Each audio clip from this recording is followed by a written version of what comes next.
कोलकाता के आरजी कर medical college और अस्पताल में ट्रेनी डॉक्टर से रेप और हत्या के मामले में सुप्रीम कोर्ट में मंगलवार को सुनवाई हुई। Chief justice DY Chandrachud, justice JB Pardiwala और जस्टिस मनोज मिश्रा की बेंच ने इस मामले में 10 सदस्यों की नेशनल टास्क फोर्स का गठन किया है। साथ ही सीबीआई से 22 अगस्त तक स्टेटस रिपोर्ट और राज्य सरकार से घटना की रिपोर्ट मांगी है। चीफ जस्टिस डीवाई चंद्रचूड़ की अगुवाई वाली बेंच ने एफआईआर में देरी को लेकर पश्चिम बंगाल सरकार को फटकार लगाई। इस मामले में खुद संज्ञान लेते हुए सुप्रीम कोर्ट ने कहा कि ये घटना पूरे देश में डॉक्टरों की सुरक्षा पर सवाल खड़े करती है। सुप्रीम कोर्ट में हुई सुनवाई का लाइव टेलीकास्ट देश भर के डॉक्टरों ने देखा। डीवाई चंद्रचूड़ की अध्यक्षता वाली बेंच ने कहा कि अगर महिलाएं काम पर नहीं जा पा रही हैं और काम करने की जगह सुरक्षित नहीं है तो हम उन्हें समानता से वंचित कर रहे हैं। और मांगे भी लग्जरी की नहीं, इतना तो हर किसी का हक होता है कि वो जहाँ काम कर रहा है वहाँ सेफ फील कर सके, वहाँ पानी पीने के लिए पानी हो, नाइट ड्यूटी पर रुकना हो तो एक सेपरेट रूम हो, मेल्स के लिए फीमेल्स के लिए टॉयलेट हो। तो हम अभी तक अपनी बेसिक रिक्वायरमेंट्स के लिए ही लड़ते आ रहे हैं सालों से, और आज सुप्रीम कोर्ट ने जितने भी बातें कही वो सारी डॉक्टर्स के पक्ष में गई। हमारी जो मांगे सालों पुरानी है वो सुप्रीम कोर्ट ने टास्क फोर्स के आगे रखी हैं और 2 महीने से उनसे वो मांगी है जांच की रिपोर्ट। तो मैं बहुत तहे दिल से सुप्रीम कोर्ट के इस डिसीजन का स्वागत करना चाहता हूँ।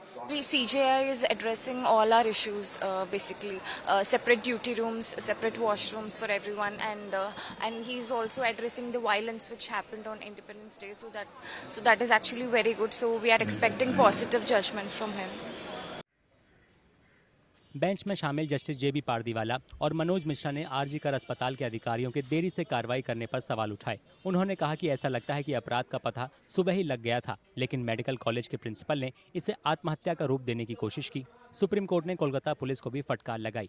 बेंच ने कहा कि 15 अगस्त की सुबह हजारों की भीड़ आरजी कर मेडिकल कॉलेज में कैसे घुस गई और सरकारी संपत्ति को नुकसान क्यों पहुंचाया।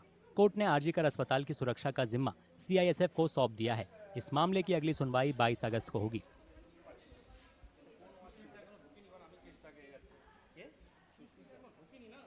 उन्होंने एक नेशनल प्रोटोकॉल के लिए मांग की है। यूनिफॉर्मिटी होनी चाहिए हर अस्पताल में, हर देश के अस्पताल में। और उन्हें एक चीज और बोली है कि पीसफुल प्रोटेस्ट जो हो रहे हैं, किसी का हक नहीं बनता उन पे रोक डालने का। This is our democratic right. कि स्ट्राइक रहेगी नहीं रहेगी ये एक कंबाइंड डिसीजन होगा। दिल्ली और पूरे नेशन की जितनी RDS है सब मिलकर डिसीजन लेंगी। लेकिन इस मूवमेंट में मैं यही कहूंगा कि सरकार दोनों सरकारों ने हमें निराश किया, और बंगाल सरकार ने तो जो किया वो तो किसी बात करने का लायक ही नहीं। जहाँ की हेल्थ मिनिस्टर, होम मिनिस्टर और चीफ मिनिस्टर तीनों ममता सरकार है, उन्हें रैली निकालनी पड़ रही है इंसाफ दिलाने के लिए। तो ऐसी नॉन फंक्शनल सरकार का वहाँ होने का कोई मतलब ही नहीं।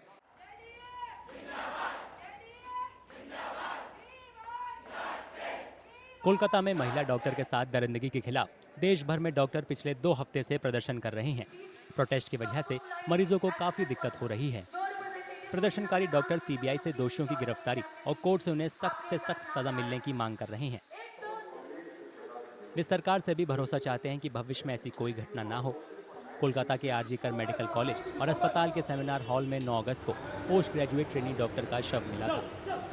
इस मामले में अगले दिन पुलिस ने सिविक वॉलंटियर को गिरफ्तार किया।